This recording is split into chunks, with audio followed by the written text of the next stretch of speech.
light forces. The movement organised them good. I think they're behind that actually. The Germans aren't convinced.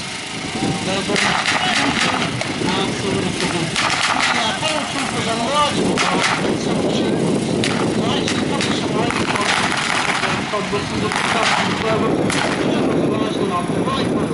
This is not going to suit the British at all.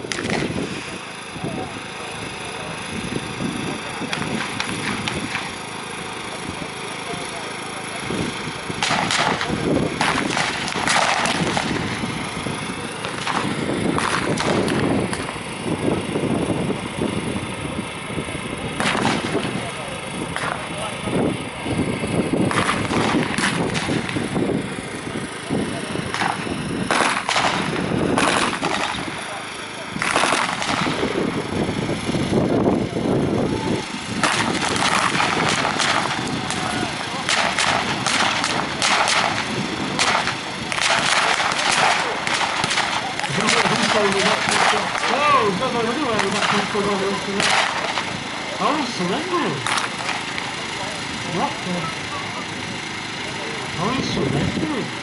He's even from now, if only have a moment and then he's surrendering.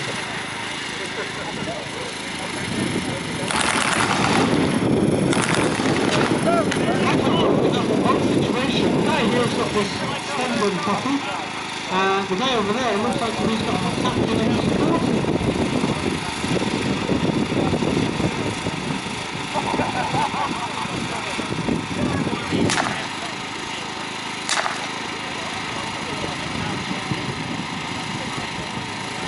Unless I'm very much mistaken, there isn't a lot of Germans left. Oh no! The German mortar crew is still here. Mortars, by the way, just to see them operate, they're very simple. It's a tube with a firing pin at the bottom. You drop the shell down it hits the firing pin and pops straight back out again. It's a low velocity device, it's got a range of about 400 to 500 metres, but it's very, very useful. It's a heavier warhead than you can with a grenade. Eventually on the Epworth, allows you to fire vehicle crews and lightweight.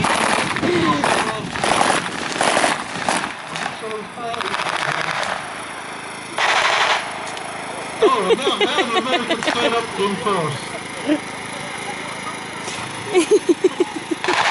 It's all going to be the right crowd, thank you, yeah.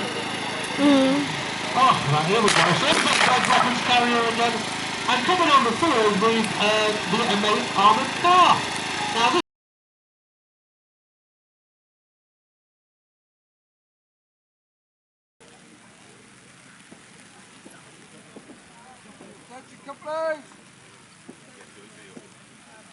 Section Brigade!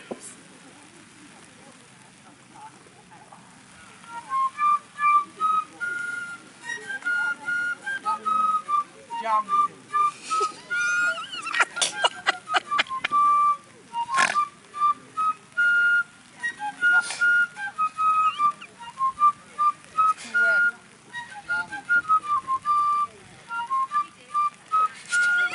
Parties, to your posts, march!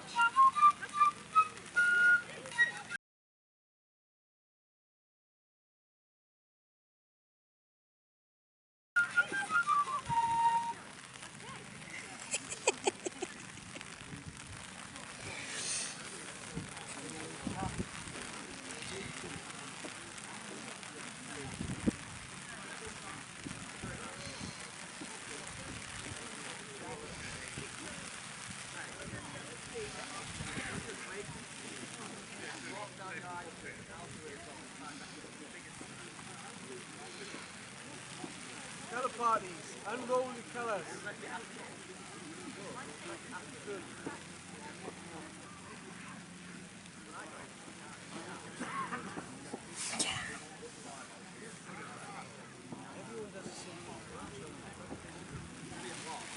Okay, pause!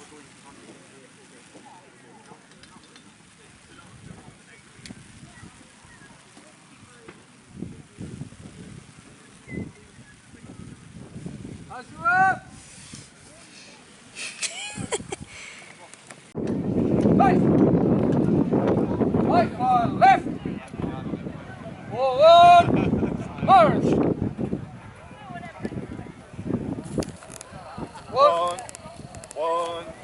One, two, one.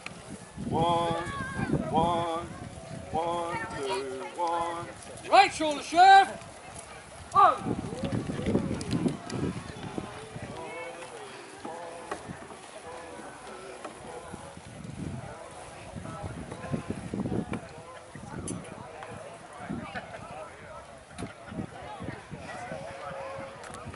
They're doing a bayonet drill here. Bayonet charge was taught. They believed bayonet charge was going to be a thing. However, less than 2% of all injuries in the American Civil War were caused by bayonets, sharp objects, swords and things like that. So it's very rare. We mentioned also the bayonets. People often ask why are the bayonets so long? And let's go back to where these muskets were designed to be used, which is against horses. The 58 caliber round is not designed to kill a man, it's designed to kill a horse. The bayonet that you've got there is designed to kill a horse. That's the length you need to kill a horse. But bayonet charges didn't happen awfully much. So the Confederates decided they needed a uniform. The only uniform available was the cadet uniform, which is grey. So they used the cadet uniform. The Northern cadets were still using the cadet uniform. The regular soldiers that went over to Confederacy were still wearing the blue uniforms. Anybody see the problem that's going to occur here? And it did. So the Confederates decided they needed their own uniform. And what they did is they decided on a very sensible dark brown. But they didn't have the manufacturing capacity of these guys. So what they did is they made a material called jean cloth. It's half cotton, it's half wool. And they dyed it dark brown, and each state did its own pattern, they all had to do their own thing. But the problem was, it faded in the sun. So the most common colour you get is this colour, this kind of beigey colour, which is called butternut. But the war between the green and the blue and the butternut doesn't quite have the same ring as the war between the blue and the grey, does it? No, so that's why that one came about. The blue, on the other hand, well, that's a different story. They start the war with states wearing their own uniforms. The sergeant at the back's got a long frock coat on, similar to the captain's frock coat here. And he's also got a black hardy hat on. The gentleman at the front left is wearing a New York State militia jacket.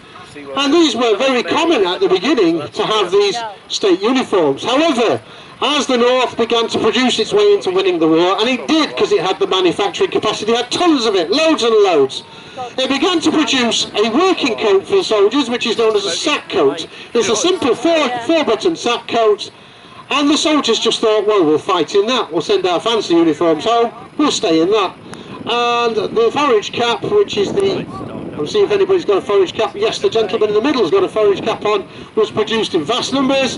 These guys are very lucky, they get a new uniform every 6 months, they get a new pair of shoes every 6 months, they get useful things to fight wars with, like ammunition, food, and they get paid as well. And this could not be said for the southern troops, as the southern economy collapsed. Many of them were in the same uniform for the whole war. Luckily, everybody's using the same guns. Mentioned the 58 caliber Springfields, 1.4 million of them, by the way. The most common gun of the war, the Americans like to tell you, but it's across 2 models. 800,000 Enfields exported straight from Britain. The most common single model of the war is British. The Americans don't like to tell you that bit.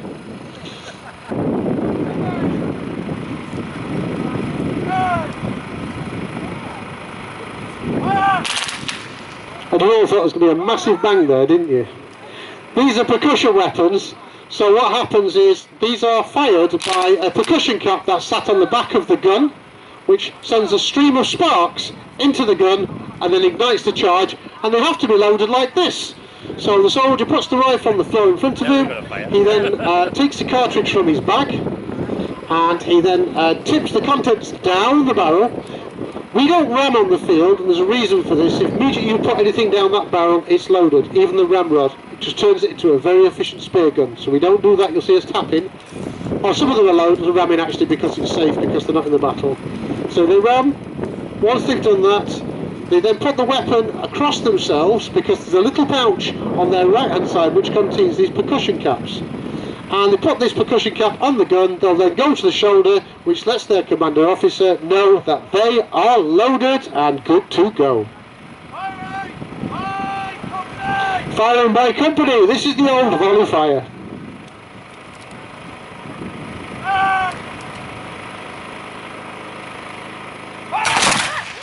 Ladies and gentlemen, I was just about to say, if they get this right, it should sound like one gun going off. And that was pretty much textbook. Can we have a round of applause for that? That was actually very, very spot on.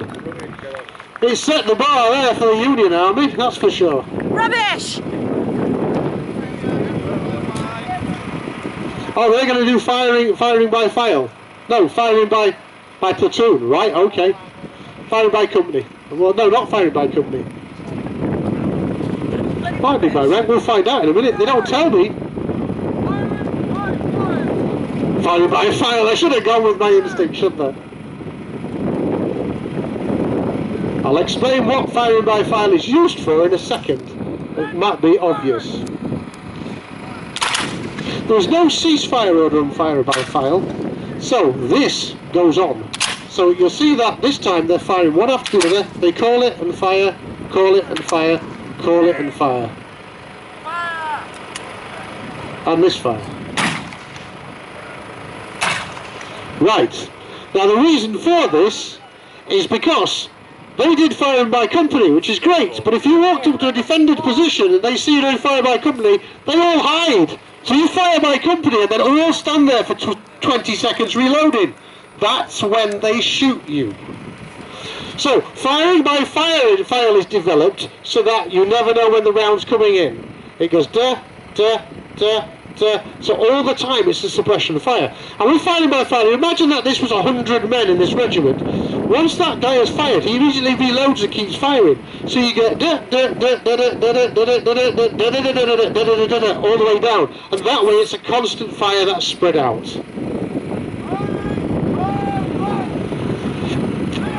The other option, the older option, is fire by rank. So say present you wanted to move your men into a position in battle, fire and then do it again, you can do firing by rank.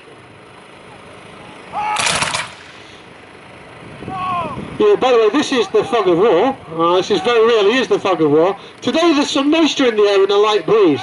When there's some moisture, this black powder smoke hangs quite low. Hangs quite low. And you imagine that this was a row of men that stretched from one end of there to the other, and they're all at this, 4 to 6 times what we're doing here. You imagine that actually one of the biggest, I did say this earlier, one of the biggest problems isn't actually aiming at them, and it's seeing them.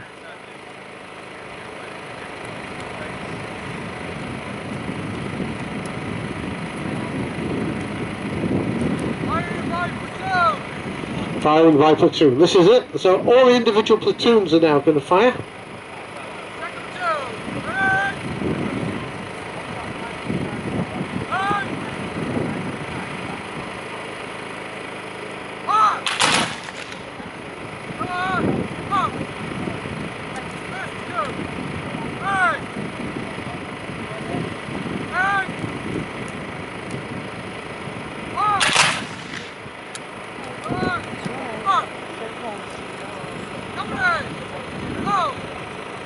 There you are. And you again see that loading procedure in play. And as they stood here, by the way, you can see the variances across the Union uniforms. What I was talking about, the militia jacket on the left, the frock coats in the middle, behind the shorter jackets there, actually the gentleman second from the right in the blue has got a proper frock coat on. A couple of militia jackets, mainly sack coats. So the variance is quite hard to distinguish, whereas we move across to the Confederates, you can obviously see there is a whole plethora of uniforms from various states, and a whole plethora of colours. And in fact some of them have got Union trousers on. This is because they were captured and they were made of wool, and they were probably less than 6 months old. As I mentioned, some of these guys are going to be in these trousers for the whole 3 years. Not these guys, I mean the actual guys back in the time. These guys obviously change their trousers on a weekly basis. Oh yeah, so some of them, that chap's got union on. This is again another state that was pre-imported. So the variance goes on and on and on. So even some things that look like union trousers aren't union trousers, and some of the Confederates, I can't see if there's one of them, are wearing steel blue jackets that almost look blue. So yeah, let's see if they can do another perfect volley.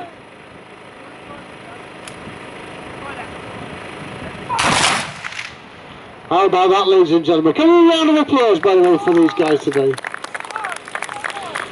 Now the thing I will say is we have to be a bit careful because these are using black powder. Alright, we've missed out the bullet part, but that's because we like you and we like each other. But apart from that, all of these guns are very real, live firing guns. And so because of that, this is what we do at the end of every firing display. This is just for the point of safety.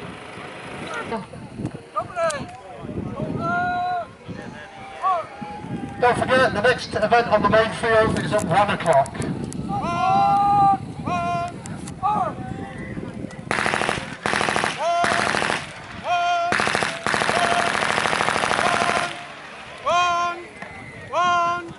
One, two, one.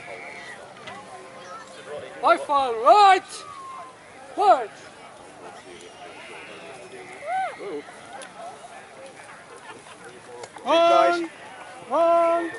One, two, one.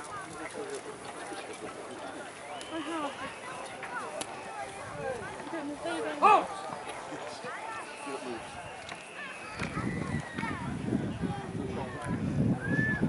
Run. Flag dress.